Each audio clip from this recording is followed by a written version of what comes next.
La Voz Universal TV presenta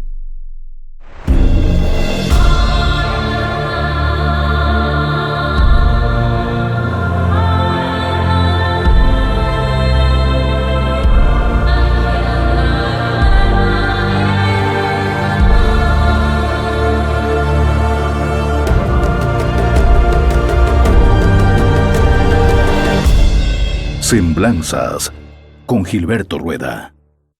Hola, ¿cómo están? Bienvenidos a un nuevo programa de Semblanzas por su canal favorito, La Voz Universal TV. Pueden seguirnos, ver todos nuestros programas en nuestro canal digital y, por supuesto, no solamente Semblanzas, sino otros también muy buenos programas que tiene La Voz Universal TV. Semblanzas está dedicado a esbozar semblanzas biográficas de grandes personajes del oriente boliviano. Personajes que trascendieron en su contexto coyuntural, en su época, y que deben ser recordados para entender nuestro pasado y entender que Santa Cruz y que el oriente boliviano en general no era una región totalmente aislada, que no tenía grandes personajes, que no tenía pensadores, que no tenía poetas, y vaya que sí los tenía. Así que este programa está para eso. Hoy vamos a hablar de un personaje muy importante, sobre todo en el ámbito de la filosofía, en el ámbito del pensamiento, del raciocinio. Hoy vamos a hablar de Mamerto Oyola Cuéllar.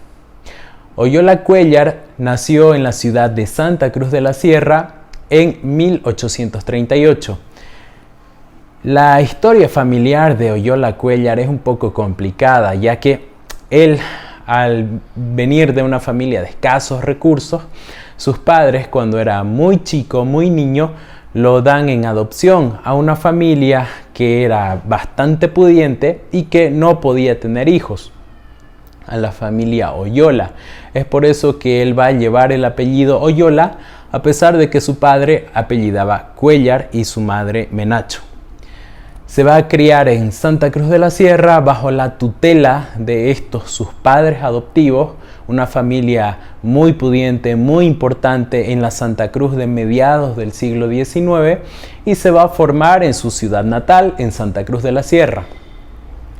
Uno de sus biógrafos, quizá uno de los más importantes debido a la cercanía temporal que existe con nuestro personaje, estamos hablando de Aponte, José Manuel Aponte, va a escribir una biografía de Oyola Cuéllar y nos va a decir en esta biografía que su padre biológico lo va a dejar prácticamente y no lo va a volver a ver nunca más. Sin embargo, su madre va a intentar recuperar al pequeño Mamerto Oyola, sin embargo, algunos años después. Se va a formar en el Colegio de Ciencias y Artes Cruceño y para hacer los estudios universitarios va a tener que trasladarse hasta la ciudad de Cochabamba, ya que en Santa Cruz, para aquella época, todavía no existían estudios universitarios. Tengamos en cuenta que la Universidad Cruceña se va a fundar en 1879 y va a empezar a funcionar en 1880, y antes de esto ya existía un curso libre de Derecho en 1875, pero que era de pago, y bueno, no todos los jóvenes estudiantes cruceños podían acceder a este curso libre de Derecho, que al final tenían que ir a rendir las pruebas los estudiantes hasta la ciudad de Cochabamba, a la que se pertenecía por el distrito universitario, según la modalidad administrativa de la época. Entonces, Mamerto Oyola va a estudiar Derecho en la Universidad San Simón de Cochabamba. Se va a graduar de esta universidad en 1865. Y a partir de 1866 se va a trasladar hasta su ciudad natal, una vez ya graduado, para ejercer su carrera y a la vez ejercer también una noble tarea que prácticamente lo va a acompañar toda su vida, que es la docencia. Va a empezar a dar clases en su colegio, en el colegio en el que él estudió, el Colegio de Ciencias y Artes Cruceño, y una vez fundada la Universidad Cruceña, también va a ser llamado a dictar cátedra en la Universidad Santo Tomás de Aquino, que es como se llamó al fundarse. Oyola Cuéllar, ya lo dijimos al principio, es una de las figuras más importantes de la filosofía, no solo a nivel cruceño, sino nacional e inclusive sudamericano. Grandes autores, historiadores de la filosofía, grandes pensadores que han revisado la historia de la filosofía en Latinoamérica han destacado la figura de Mamerto Oyola Cuéllar como uno de los pensadores más importantes del siglo XIX americano.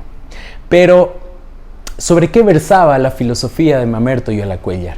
¿Qué pensaba? ¿Cuáles eran sus temas de razonamiento? ¿Sobre qué discurrían sus temáticas? Vamos a ver un poco de esto. Oyola Cuéllar era un pensador básicamente liberal.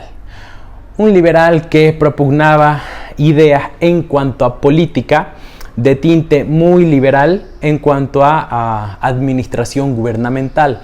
Sin embargo, y esto es curioso, en cuanto a gnoseología, en cuanto a temas de metafísica inclusive, era más bien un poco conservador. Para la época, para mediados del siglo XIX, estaba muy en boga el positivismo, no solamente en Bolivia, sino en toda Latinoamérica. El positivismo propugnaba la eliminación de las creencias religiosas y propugnaba un pensamiento científico, claro que desviándose luego hacia otros aspectos. Pero cuando el ambiente cultural, cultural en Bolivia, en nuestro país, era Oyola Cuéllar va a ser un personaje que va a estudiar la filosofía de Descartes, la filosofía del siglo XVII. Es bastante curioso esto, que haya desechado prácticamente el positivismo, la filosofía de Kant y tantos otros autores que ha parido el mundo en el siglo XVIII y el siglo XIX. Y no es que no los haya conocido, se nota por sus textos, por los trabajos que ha escrito, que sí estaba muy al día y muy al tanto en cuanto a temática filosófica se refiere. Conocía al dedillo la filosofía en boga del siglo XIX y es por esto que quizá luchó contra ella con tanto fervor, luchó contra el positivismo y contra el materialismo en general. Es más, en algunos de sus textos va a tachar al positivismo de simple materialismo confuso o errado. Oyola Cuéllar va a escribir muchos ensayos, muchos artículos en la prensa de la época, que era el estilo que se manejaba por entonces. La prensa, los periódicos, era el modo más original de poder llegar a la población, a las grandes masas intelectuales. Es así que Oyola va a empezar a publicar y va a publicar la mayoría de sus trabajos en los periódicos cruceños de finales del siglo XIX. A la par de esto también va a continuar su carrera como abogado, trabajando no solo con su bufete como un abogado de ejercicio libre, sino también dentro de la estructura jurídica boliviana, llegando a ser parte magistrado de la Corte Suprema Departamental de Santa Cruz. Su trabajo más importante, La Razón Universal, es un libro que publicó en 1898. Este libro es destacable por muchos aspectos. Se publica a finales del siglo XIX por un autor cruceño en Barcelona. Que un cruceño esté publicando en Europa a finales del siglo XIX es ya destacable. Y el hecho de que sea un libro de filosofía es más destacable aún. Es un tomo de más de 300 páginas que, según muchos autores, es uno de los libros mejor escritos en nuestro país en cuanto a filosofía se refiere. Mamerto Yola Cuéllar es uno de los pensadores más importantes que tiene nuestro país, cruceño, por supuesto, que lamentablemente va a fallecer en 1902 con una carrera todavía muy larga por hacer, dejando muchos papeles inéditos, dejando muchos papeles sin llegar a publicar y bueno, dejándonos su Razón Universal como el material más importante en cuanto a filosofía cruceña se refiere. Esta ha sido una breve semblanza de nuestro gran personaje del día de hoy, Mamerto Yola Cuéllar. Espero que les haya gustado y nos vemos hasta la próxima semana.